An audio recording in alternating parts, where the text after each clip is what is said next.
పేరు చెప్పి మాట్లాడుకుందాం. నాగేంద్ర అట సీనియర్ సినిమా రిపోర్టర్. చూసాం చిన్నప్పుడు, మేము కూడా చూసాం చిత్తారాజు చిత్ర వాటిలో ఈయనగారి ఇంటర్వ్యూలు కానీ రివ్యూలు కానీ చూసాము. అంటే మినిమం ఒక సెన్స్ లేకుండా ఏది పడితే అది అడిగేసి హీరోలకి భజనలు చేసుకుంటూ ఆ ఇంటర్వ్యూలు చూస్తే అర్థమవుతూ ఉంటుంది కదా. లేటెస్ట్గా ఏంటంటే మీరు చూసింది మురళీమోహన్ జయసూర్య గారి చూసుకుంటారు. అంటే కనీసం సెన్స్ లేకుండా అప్పట్లో మీకు ఎవరితో ఉన్నా ఎఫ్ఐఆర్స్ ఉన్నాయా?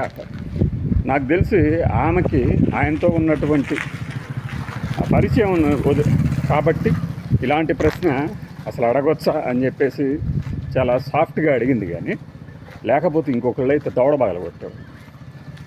అంతకుముందు అంతే. ఆ మీనా సినిమా ఉంది కదా, మన హీరోయిన్ మీనాని కూడా ఇంతే. మీరు మరి ఎట్లా లైఫ్ని ఎట్లా లీడ్ చెప్పొస్తున్నారు? ఎందుకంటే నేను చిన్నప్పటి నుంచి మిమ్మల్ని చూశాను కాబట్టి. అంటే మినిమం సెన్స్ ఉండదా? ఏది పడితే అది అడిగేస్తారా? రిపోర్టర్లు అంటే అట్లా అడుగుతారు అని అనుకోవాలా మిగతా వాళ్ళు? కాదు కదా. పైగా అన్ని రోజుల నుంచి ఉన్నాడు కదా ఇండస్ట్రీలో ఇతను. అన్ని రోజుల నుంచి ఇతనికి సినిమాల పేర్లు తెలియవు. మళ్ళీ సినిమాల పేర్లు తెలియవు కొన్ని. ఓహో అదే అంటే తనకున్న జ్ఞాపకాన్ని అనుభవాన్ని తక్కువ చేయడం కాదు, కానీ ఇలాంటి వెధవ ప్రశ్నలు అడగటం ఏంటి? వెధవ ప్రశ్నలు అసలు వాటిని ప్రశ్నలు కూడా ఎవడో బాత్రూమ్ మీద బూటు బొమ్మలు వేసుకునే స్థాయి అంటారు ఇట్లాంటి ప్రశ్నలు. మరి అతగాడి వాచాలత్వానికి తొందరలోనే బ్రేక్ పడాలి. పైగా వెంటనే కవర్ చేసుకుంటారు.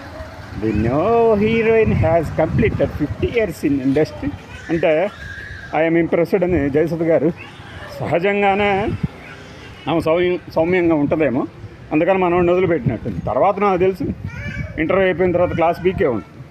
లేకపోతే ఏం అడగాలి అడగకూడదు తెలియదా? దెబ్బకి కవర్ చేస్తుంది. 50 years చేసిన వాళ్ళు లేరా హీరోయిన్గా? జయశాంత్ గారు ఉన్నారు కదా. మరి మనకు దానికి ముందు 50 years ఎవరు లేరు, మీరే ఉన్నారు అంటే జయప్రద గారు లేరా? బతుకున్న వాళ్ళే ఉన్నారు కదా. జయసు గారు ఇప్పుడే హీరోయిన్ కాదుగా. మరి అంటే సోపు ఒక ఏదో ప్రశ్న అడిగి కవర్ చేయటం. ఇలాంటి వాళ్ళని ఏం చేయాలి మరి?